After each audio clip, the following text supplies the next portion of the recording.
kasih pemirsa Cakra Semarang TV dimanapun Anda berada. Bersama saya Ati Wiguna, kita kembali di forum diskusi Menggagas Revolusi Bukan Sekedar Bicara. Edisi hari Rabu 6 Juni 2012 ini, selama 1 jam ke depan saya bersama tamu-tamu saya dan Anda di rumah akan mengkaji tentang potensi desa yang selama ini terkesan tidak diberdayakan dengan semestinya.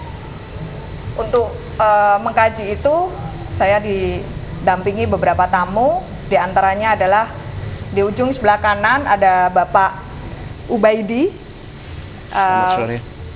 Beliau adalah pemerhati sekaligus juga pelaku ya Pak, dari beberapa kebijakan yang menyangkut desa ini.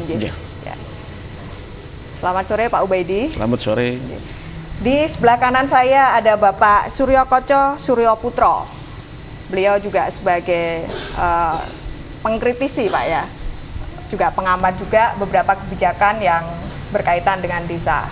Selamat sore Bapak. Selamat sore. Di sebelah kiri ada Ibu Kus Handayani, ya kan. Selain sebagai penulis buku, kebetulan di sini ada buku, mungkin bisa di close Mas.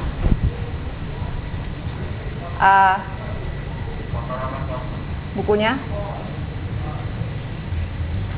Ya, buku Otonomi Desa Berbasis Modal Sosial dalam Perspektif Sosiolegal. Buku Handayani ini selain penulis buku ini, beliau juga adalah akademisi Bu ya. Ya, di salah satu perguruan tinggi negeri di Kota Semarang. Selamat sore Ibu. Selamat sore. Ya. Mengkritisi dengan apa yang terjadi akhir-akhir ini, di mana potensi desa semakin dipertanyakan. Sebetulnya sudah sering dipertanyakan dari dulu hingga sekarang, bahkan nanti dalam artian bahwa sebetulnya desa yang memiliki potensi begitu luas di berbagai sektor ini belum diberdayakan dengan maksimal. Untuk itu diskusi kali ini saya beri judul Desaku Tak Berdaya.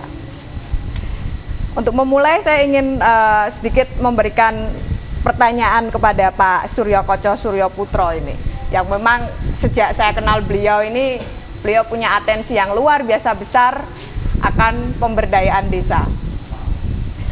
Pak Koco, menurut Anda dengan proses yang sedang berjalan saat ini, tentunya kita tahu ada rencana undang-undang dan sebagainya ini, apakah itu memberikan satu nafas baru bagi pemberdayaan desa?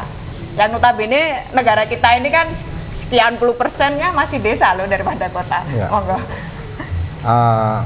Kalau semangat baru mungkin ya, artinya semangatnya berbeda.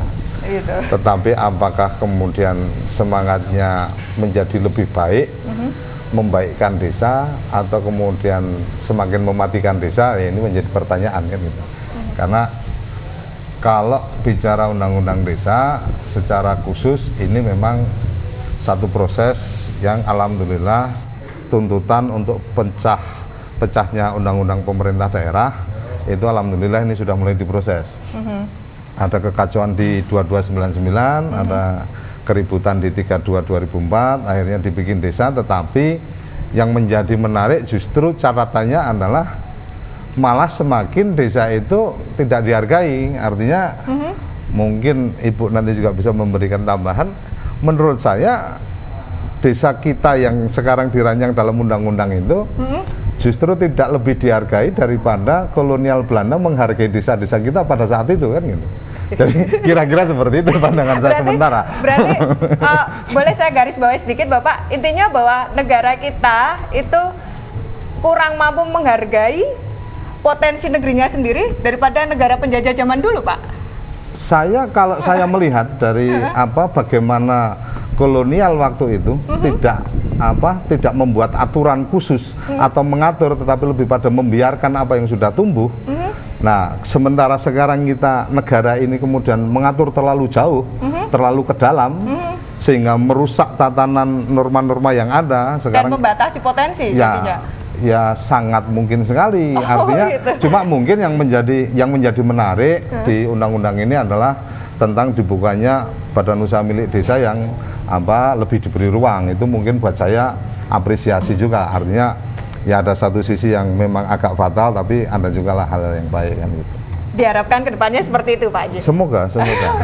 Nah ini Pak Ubaidi ya, kalau Pak Koco ini kan non sewu sudah ada nafas kotanya ya. Jadi, kalau Pak Ubaidi kan masih orang daerah Pak Haji.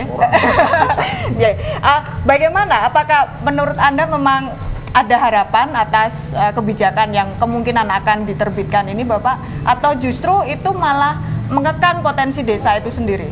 Monggo. Jadi saya punya beberapa pandangan. Yang pertama, apresiasi saya pada pemerintah bahwa saat ini pemerintah sudah mulai menggagas pemecahan Undang-Undang 32 yang kemudian dipecah menjadi 3 bagian.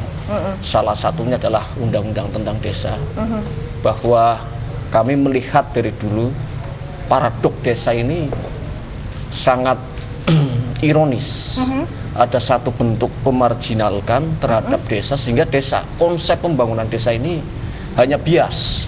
Yang kemudian pengaturan tentang desa yang ada di dalam Undang-Undang 32 juga secara spesifik ini belum mempunyai unsur legal validity, sehingga desa ini hanya sebatas wacana yang kemudian ada lagi asumsi yang dilakukan oleh pemerintah pusat melalui PP 72 juga sama, bahwa desa adalah satu bagian pemerintah terkecil, tetapi tidak sungguh-sungguh mengatakan secara benar, karena di dalamnya sendiri secara implementasi pelaksanaan yang namanya desa ini dibatasi, bahwa pemerintah juga mengatakan desa adalah bagian daripada komunitas adat, yang kemudian konsep pembangunan yang ada yang sementara ini memang tidak pernah terjamah secara baik.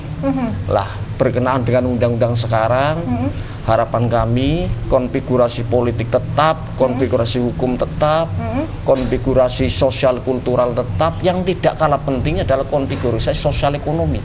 Ketika ada satu kewenangan ya untuk desa, yang kemudian pemerintah juga harus memberikan sesuatu yang terbaik untuk desa, termasuk pola pembangunan, yang kemudian bagaimana percepatan pembangunan desa. Sementara desa ini adalah penyumbang agraris terbesar di negara Republik Indonesia. Nah, bicara tentang itu Bapak, ini saya sendiri juga sebetulnya agak prihatin, karena memang kondisi sekarang itu yang kita sudah tidak lagi memiliki ketahanan pangan ya. Iya. Nah, itu kan sebetulnya kan jika memang potensi desa itu dimaksimalkan, kemungkinan kan kita juga mampu memiliki ketahanan pangan ke depannya gitu kan. Jelas itu sangat mampu, karena kita sudah tahu bahwa anggaran APBN yang sementara ini sampai 1.400 triliun. Lah, kapasitas untuk desa, walaupun ada pembiayaan di sektoral kementerian, tetapi kalau memang ini tidak sungguh-sungguh diterapkan untuk membangun pedesaan yang sesungguhnya, lah ini akan cilaka. Makanya menurut pola pandang saya, ketika ini undang-undang ini ada, benar-benar harus diiringi percepatan pembangunan di desa. Saya yakin ketika desa ini maju, menjadi satu barometer bahwa Indonesia juga cukup maju. Oke. Memang potensi desa itu memang harus diberdayakan dengan baik. Ya kan, semoga kedepannya RUU yang sedang diproses ini bukan menjadi semacam produk pengekang bagi perkembangan desa. Semoga seperti itu. Oke. Jangan kemana-mana pemirsa, karena kami akan kembali sesaat lagi di Menggagas Revolusi Bukan Sekedar Bicara.